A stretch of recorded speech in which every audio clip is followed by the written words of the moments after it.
व्यवस्था परिवर्तन गर्ने आन्दोलनमा तयार हो? आवाज कम सुनियो, तयार हो? तयार हो?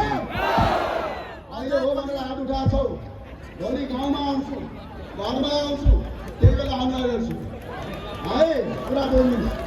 किनभने अब यही देशमा रोजगारी सिर्जना गर्नु छ, यी बुढा खाडाहरूलाई प्रकाश गर्नु छ, जनताबाट प्रत्यक्ष निर्वाचित कार्यकारी प्रधानमन्त्री गर्नु छ, हिन्दू बुद्ध किराँत सहितको हिन्दू अधिराज्य नेपाल बनाउनु छ, राजा सहितको प्रजातन्त्र अबको विकल्प हो। यो कुरा तपाईँहरूले बुझ्नु। त्यही भएर जाँदाले भन्न चाहन्छु,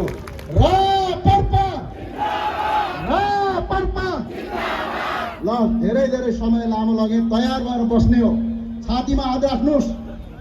अब निराश नहुनुहोस्, हामी देशभरि आउँछौँ, घर घर आउँछौँ, सडक सडक आउँछौँ, यिनका एक एक चिट्टा खोल्छौँ र यिनीहरूलाई यत्रो जनमानस छ। बङ्गलादेशमा के भयो? शेख हसिनाले देश छोडेर भाग्नु पर्यो। अफगानिस्तानमा के भयो? राष्ट्रपतिले देश छोडेर भाग्नु पर्यो। श्रीलङ्कामा के भयो? देश छोडेर भाग्नु पर्यो। सिरियामा बसर अल असादले देश छोडेर रसिया लुक्नु पर्यो। आज युक्रेनको डलर खाने डलरवादीको हालत त्यस्तो छ। यो देशका डलरवादीलाई देशबाट बहिष्कार गर्नुपर्छ। हस्, सबैलाई समय दिएकोमा धेरै धेरै धन्यवाद। जय राष्ट्रवाद, जय नेपाल, सबैलाई धन्यवाद। त अहिलेको एमाले केपी ओली बा राष्ट्रिय बाको सिद्धान्त जनताको हितमा छ अनि के को एमाले भएको त्यो हुनाले म भन्न चाहन्छु, यदि राष्ट्रवादी अन्यमा आज कस्तो भयो अवस्था? म कार्यकारी प्रधानमन्त्रीको खै पहलवाला दिदी चाहिँ हुनुहुँदैन रहेछ, खै तयार हो? प्रत्यक्ष निर्वाचित कार्यकारी प्रधानमन्त्री चाहिन्छ। अब भन्छु, एमालेका दाजुभाइहरू हो, काङ्ग्रेसका दाजुभाइहरू हो, यो देशमा जनताबाट प्रत्यक्ष निर्वाचित कार्यकारी प्रधानमन्त्री चाहिन्छ।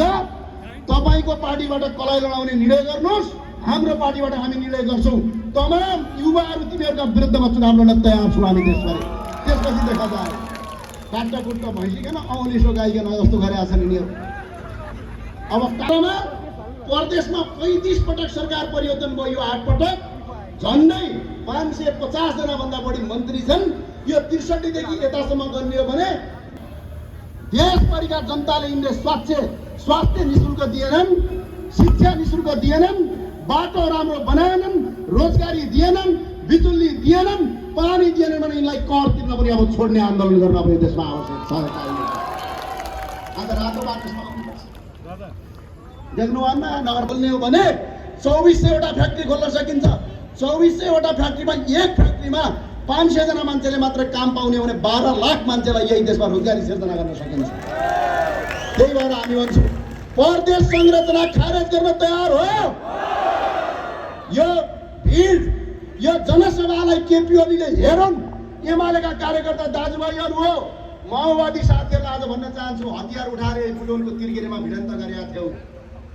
अहिलेका प्रदेशका गृह अहिले अर्थमन्त्री हुनुहुन्छ राजेश मास्केजी, ऊ त्यही माथि हतियार पड्काउनु भएको थियो, याद छ कि छैन? त्यतिखेर तपाईँले भन्नुभएको थियो जनताबाट प्रत्यक्ष निर्वाचित कार्यकारी बन्नुभएको थियो। अहिले भुलिसक्नुभयो? जनताबाट प्रत्यक्ष निर्वाचित कार्यकारी प्रदेश संरचना